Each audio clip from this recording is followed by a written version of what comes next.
1er janvier 2026. Alors que le monde du football fait le bilan des carrières légendaires, le nom de Neymar Jr. résonne comme un avertissement. Il ne s'agit pas ici de critiquer un homme, mais de pratiquer l'autopsie d'un système psychologique défaillant. Neymar a reçu un don exceptionnel, une prédisposition rare pour la maîtrise technique. Mais le don n'est qu'une matière première. Sans une architecture mentale pour le canaliser, ce potentiel finit par se dissiper dans le bruit du monde. Aujourd'hui, nous allons analyser comment l'absence de structure transforme une vocation en une tragédie du gâchis. Bienvenue dans Mental Nation. Thomas Sowell explique que le monde se divise en deux visions. La vision contrainte accepte que chaque réussite a un coût.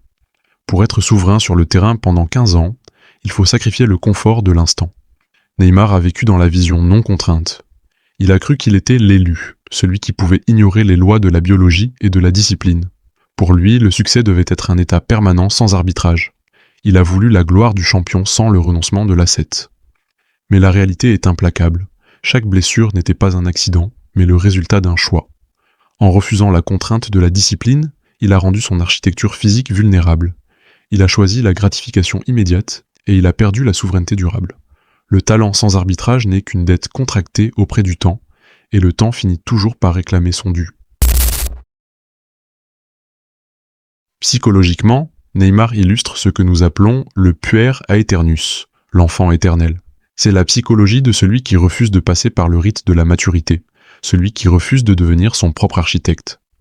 Regardez son entourage. Ce n'est pas une structure de protection, c'est une structure de complaisance. Là où des leaders comme Cristiano Ronaldo ont bâti un bunker de performance, Neymar a bâti un système de divertissement. Son entourage ne lui sert pas de garde-fou, mais de miroir déformant. Sans une loi intérieure stricte, l'âme reste instable. Neymar n'a jamais consolidé son architecture mentale, car il a été maintenu dans une bulle où la responsabilité est toujours déléguée. Résultat, face aux véritables épreuves de la vie, le verre se brise car il n'y a pas de structure d'acier pour soutenir le poids des attentes. Nous touchons ici au clash des psychologies.